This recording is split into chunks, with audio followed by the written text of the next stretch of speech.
Assalamualaikum warahmatullahi wabarakatuh. Semerbak harumnya bunga melati, dipatuk burung pipit. Jumpa lagi kita di podcast ini, di channel @nizar mepit. Salam cerdaslah, cermat, efektif, runut, dasar, lengkap, dan akurat. Sahabatku, ayah bunda, terima kasih atas dukungannya sehingga channel ini senantiasa hadir di depan Anda semua, depan ayah bunda. Mudah-mudahan channel ini senantiasa dirahmat Allah SWT, menjadi channel yang berkualitas, wujudkan keluarga berkualitas, cegah stunting hingga tuntas, tas. Sahabat gua ayah bunda. Pada kesempatan ini saya doakan mudah-mudahan kita semua ayah bunda dalam keadaan sehat yang optimal, diberi kemudahan kelancaran dalam aktivitas sehari-hari, tentunya diberi rezeki yang barokah, rezeki yang mulia, qurrata ayun anaknya yang menyejukkan hati. Mudah-mudahan Allah SWT merahmati kita semua. Sahabatku ayah bunda, kita akan membahas topik tentang dukungan pendamping desa di dalam kegiatan Kampung Keluarga Berkualitas. Kampung Keluarga Berkualitas ini adalah merupakan sinergisitas program-program sehingga disusun secara konvergensi untuk membangun pemberdayaan masyarakat, wujudkan keluarga yang berkualitas. Oleh karena itu, sahabatku, teman-teman PD ini mempunyai tugas mulia dalam rangka membangun desa kita ini menjadi desa yang berkualitas. Dari posisi desa sangat tertinggal menjadi desa tertinggal, atau meningkat lagi menjadi desa berkembang, meningkat lagi menjadi desa maju, dan terakhir meningkat menjadi desa yang mandiri. Nah, sekarang kita mengintrospeksi diri kita termasuk desa yang mana. Oleh karena itu, sahabatku, ini penting kehadiran teman-teman PD, pendamping desa maupun pendamping desa lokal untuk memberdayakan masyarakat, mensinergiskan program-programnya. Nah, untuk mempercepat kegiatan itu, Kampung Keluarga Berkualitas hadir di tengah Bapak Ibu semua untuk wujudkan keluarga kita menjadi keluarga berkualitas dan desa kita menjadi desa yang mandiri. Oleh karena itu, sahabat ayah bunda, penting sekali kita saling dukung, saling tolong-menolong demi untuk meningkatkan kualitas keluarga masing-masing di desa kita, wujudkan desa yang mandiri. Nanti kita akan mendengar dukungan dan sambutan dari kawan-kawan PD yang diwakili oleh teman kita. Sebentar lagi akan saya sampaikan.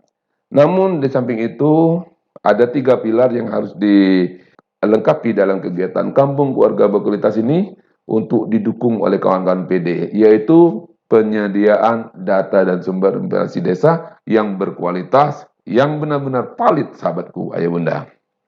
Sahabatku ayah bunda, ada 3 pilar yang harus disediakan data yang baik dan benar oleh teman-teman pendamping desa yang terintegrasi di dalam Kampung Keluarga Berkualitas ini, agar 3 pilar ini terpenuhi dengan baik dan datanya dapat dengan kita gali seoptimal mungkin, seefektif mungkin, dan sepalit-palit mungkin. Oleh karena itu, peran kader-kader yang hebat sangat penting sekali ini untuk bersinergis dengan teman-teman PD. Pilar pertama yaitu ketahanan sosial. Ketahanan sosial ini ada 4 variabel, sahabatku. Variabel pertama yaitu variabel sosial. Variabel sosial ini bagaimana desa kita hadir dan desa kita merasa aman dan nyaman. Semua warga merasa tentram dan aman dan terlindungi. Semua warga terlindungi secara sosialnya. Ketentraman itu menjadi tolak ukur, sahabatku. Yang variabel kedua yaitu variabel kesehatan. Masyarakat kita tidak ada lagi yang tidak terakses dari pelayanan kesehatan. Oleh karena itu, masing-masing desa harus ada sarana kesehatan. Makanya di awal-awal tahun dana DD ini, desa ditargetkan untuk membangun poskesdes bagi desa-desa yang tidak memiliki pelayanan kesehatan atau puskesmas bantu yang dibangun oleh pemerintah daerah. Alhamdulillah sekarang program itu sudah berjalan dengan baik dan semua desa sudah memiliki setidak-tidaknya polides atau poskesdes. Yang kedua, bagaimana masyarakat kita terjamin jaminan kesehatannya, yaitu BPJS. Nah, ini jadi tolak ukur kita, menjadi penting seluruh masyarakat kita harus memiliki kartu keluarga. Karena kartu keluarga itu merupakan tolak ukur, merupakan syarat utama untuk memiliki atau mengakses BPJS. Karena BPJS itu semuanya harus tercover di dalam data DTKS. Nah, kalau DTKS itu tidak terdaftar karena tidak punya kartu keluarga, ini artinya masyarakat kita masih belum terakses pelayanan kesehatan. Oleh karena itu, hadir di sini penting sekarang bagaimana kita membudayakan seluruh masyarakat kita harus memiliki kartu keluarga. Karena beberapa daerah itu masih banyak kita temuin yang pernikahan di bawah tangan atau pernikahan siri yang tidak memiliki kartu keluarga. Nah, ini jadi masalah yang penting dan harus kita selesaikan di dalam kampung keluarga berkualitas. Yang kedua, bagaimana masyarakat itu terakses dalam kegiatan-kegiatan sistem pelayanan dan rujukan. Nah, ini yang penting sahabatku. Karena hal ini akan menjamin kualitas kesehatannya, menjamin kualitas sumber daya manusia, dan insya Allah kita akan terhindar. Kematian ibu, kematian bayi, dan kematian anak-anak itu insya Allah dapat kita hindari dengan baik dengan cara PHBS, perilaku hidup bersih dan sehat, sahabatku. Dan variabel yang ketiga yaitu variabel pendidikan. Bagaimana masyarakat kita terakses di sarana pendidikan, tentunya di setiap desa memiliki SD, sekolah dasar, PAUD, dan taman kanak-kanak. Itu wajib, sahabatku. Kan beberapa desa akan didirikan SMP dan SMA. Nah, SMA biasanya didirikan minimal satu kecamatan. Ini adalah upaya-upaya pemerintah dalam rangka meningkatkan akses masyarakat dengan dunia pendidikan sehingga melepaskan status desa menjadi desa yang maju atau desa yang mandiri. Ini sahabatku penting. Karena kondisi sekarang dengan kurikulum merdeka ini, ternyata di desa-desa banyak kita temukan anak yang kelas 7 tidak bisa membaca. Nah, ini jadi PR kita bersama. PR kita di dalam gerakan Kampung Keluarga Berkualitas ini mengajak masyarakat yang buta-buta huruf yang tidak bisa membaca tadi, anak-anaknya harus kita bimbing bagaimana mereka bisa membaca. Ini sahabatku, jadi sinergisitas dan konvergensi ini penting di dalam keluarga berkualitas ini agar masyarakat kita, anak-anak kita semuanya bisa membaca. Dan variabel yang keempat itu variabel pemungkinan. Variabel pemungkinan ini yaitu meliputi aspek sanitasi. Jadi masyarakat bisa mengakses sanitasi dasar yang layak, sanitasi dasar yang sehat. Jambannya, sumur air bersihnya, dan perumahannya itu memang harus menjadi objek orientasi kita, menjadi prioritas kita. Yang mana yang harus dibantu oleh pemerintah desa, yang mana yang harus dibantu secara swakelola, yang mana yang harus dibantu oleh pemerintah daerah, harus kita bersinergis, sahabatku. Sehingga sanitasi pemukiman itu memang benar layak dan sehat, lebih optimal. Ini menjadi PR kita dan ini menjadi PR juga bagi teman-teman PD untuk mengukur nilai IDM itu semakin lama semakin menaik, semakin dari tahun ke tahun itu semakin meningkat status desanya. Dan pilar yang kedua itu pilar ekonomi, sahabatku. Pilar ekonomi ini menjadi indikatornya bagaimana desa itu semakin meningkat perekonomian produktif. Kreatif dan produktif itu semakin meningkat. Nah, di desa yang kita bina dalam rangka gerakan Kampung Keluarga Berkualitas, bagaimana kita bisa mendorong kegiatan-kegiatan Kampung Keluarga Berkualitas ini menyediakan dapur sehat atas gizi itu menjadi usaha produktif dan menjadi PAD-nya desa. Nah, ini jadi merupakan usaha produktif yang akan kita rintis, yang akan mendapat dukungan dari semua stakeholder, terutama teman-teman dari penyuluh pertanian, teman-teman dari PD, dan masyarakat tentunya. Untuk bersama-sama menghidupkan ekonomi produktif ini sehingga menyediakan makanan yang bergizi, makanan yang sehat yang menjadi konsumsi kita bersama di desa. Dan dengan sistem medsos ini menjadi viral nanti makanan-makanan dan bisa menjadi sumber potensi bagi masyarakat kita untuk masyarakat-masyarakat lain. Ini ya upaya yang harus kita dorong, yang akan kita dukung perekonomian produktif ini, sobatku, ayah benda. Yang kedua, di desa itu harus didorong bagaimana kelembagaan perekonomiannya berjalan.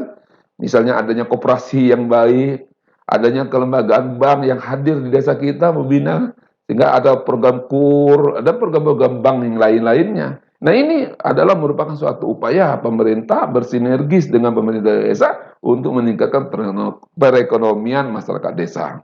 Karena ekonomi kita ini harus berbasis ekonomi rakyat, ekonomi kerakyatan, nah, kata Bung Hatta. Dan label yang ketiga yaitu label pilar yang ketiga, dan pilar yang ketiga yaitu pilarnya ketahanan lingkungan. Nah, di dalam pilar ketahanan lingkungan ini yang menjadi tolak ukur penilaiannya adalah bagaimana kualitas lingkungan. Jadi pemanfaatan pekarangan lingkungan itu menjadi hal yang penting. Tidak ada lagi desa-desa kita terdapat lahan-lahan yang tidur atau pekarangan-pekarangan yang tidak dimanfaatkan. Ini agar kita dorong, kita dukung dalam gerakan Kampung Kualitas ini menjadi lingkungan-lingkungan yang berkualitas. Tentunya kita akan menekankan dalam mengintegrasikan yang kegiatan PHBS, lingkungan berkualitas itu lingkungan tercemar dari asap rokok tentunya, lingkungan tercemar dari sampah yang berantakan. Nah, ini yang menjadi upaya dan usaha kita bersama untuk wujudkan benar-benar desa kita menjadi desa yang asri, desa yang aman dan nyaman, dan desa sumber oksigen. Nah, itu jadi sasaran kita. Dan yang kedua variabelnya adalah bagaimana kita bisa mengidentifikasi, mendeteksi rawan bencana ini sahabatku. Jadi desa itu harus kita siap kader-kader siaga dengan rawan bencana. Nah, ini kesiapan-kesiapan ini yang harus kita tumbuhkan dengan baik benar, dan ini menjadi PR bagi teman-teman PD. Oleh karena itu, untuk mempermudahkan kawan PD dalam melaksanakan ini, ayo kita bergabung di Kampung Keluarga Berkualitas, nanti sama-sama untuk wujudkan itu. Mudah-mudahan dengan cara-cara ini kita dapat mengintervensi dari 3 pilar ini menjadi aksi nyata bagi kegiatan kita. Sekarang indikatornya adalah stunting, jadi kita berorientasi stunting dan keluarga risiko. Insya Allah 3 pilar itu hadir semua, dan 3 pilar itu bisa kita perkuatkan sehingga ketahanan keluarga memang benar lebih optimal dan ketahanan keluarga memang benar-benar lebih prima. Mudah-mudahan dengan cara-cara kebersamaan ini sahabatku, kita akan mewujudkan desa kita menjadi desa yang produktif, desa yang mandiri, sebagaimana Allah Subhanahu wa taala memfirmankan menjadi desa kita yang menjadi desa yang baldatun, thayyibatun, warabun ghafur. Mudah-mudahan Allah Subhanahu wa taala merahmati kita semua. Oke, sahabatku ayah bunda, jangan lupa saya ucapkan terima kasih atas partisipasi dan dukungannya, memberikan like and subscribe dan komen di bawah ini. Sahabatku, ini komentar dari teman-teman PD kita. Assalamualaikum warahmatullahi wabarakatuh. Waalaikumsalam. Kenalkan dulu Pak, mungkin yang baru tahu kami pendamping desa Pak. Saja Pak, mengingat tentang koordinasi integrasi untuk percepatan penulisan di pendamping desa, kami sudah melaksanakan kegiatan untuk penurunan stunting. Jadi untuk tahun 2019 sampai saat ini kami selalu melakukan sistem kegiatan untuk stunting. Untuk stunting juga ada di dalam kegiatan desa.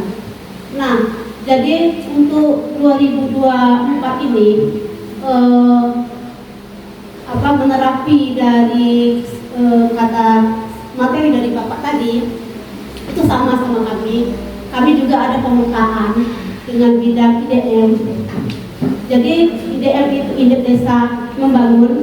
Di Desa Membangun itu kita mulai mendata atau menginput semua kegiatan di keluarga masyarakat desa itu.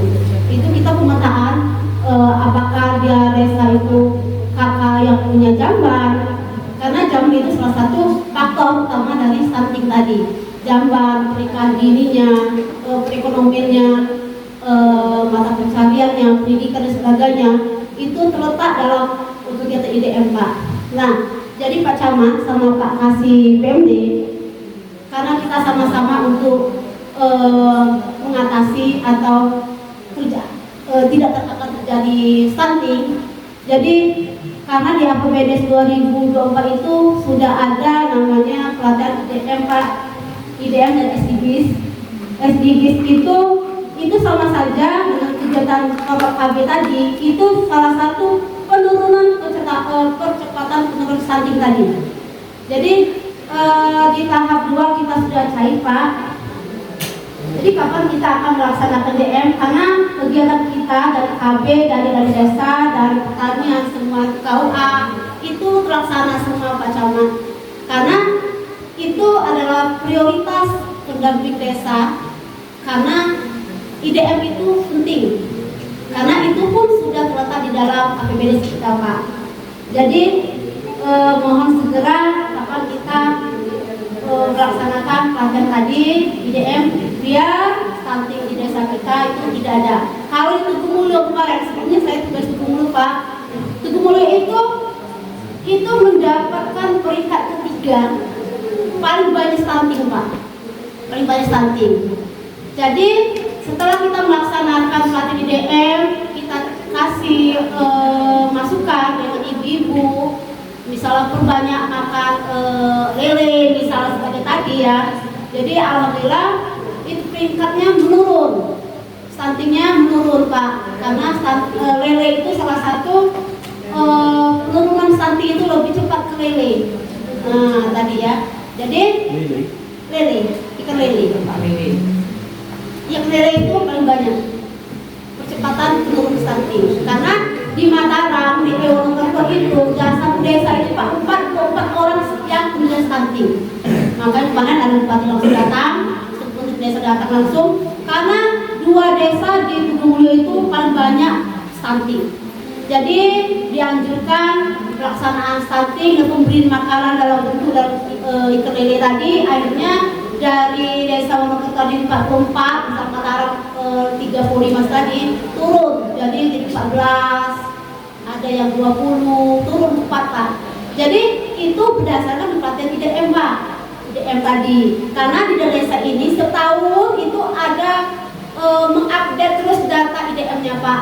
Karena dengan ada desa itu, stunting desa itu tidak ada lagi. Nah mungkin itu saja Pak. Masuk kami itu khususnya Pak Camat sama pengas PMD, kapan kita sama-sama melaksanakan kegiatan pelatihan IDM biar keinginan kita, tujuan kita saat itu tidak ada lagi di Selangit. Itu saja saya akhiri. Wassalamualaikum warahmatullahi wabarakatuh.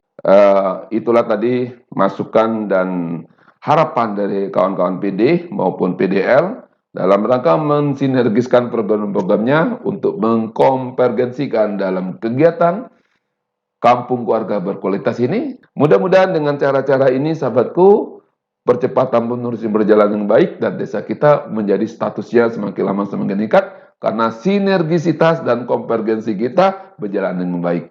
Terima kasih sahabatku ayah bunda. Ketupat di bulan 4 semoga bermanfaat. Qul a'udzu bi khairi wa huwa wafiq ila matariq. Wassalamualaikum warahmatullahi wabarakatuh.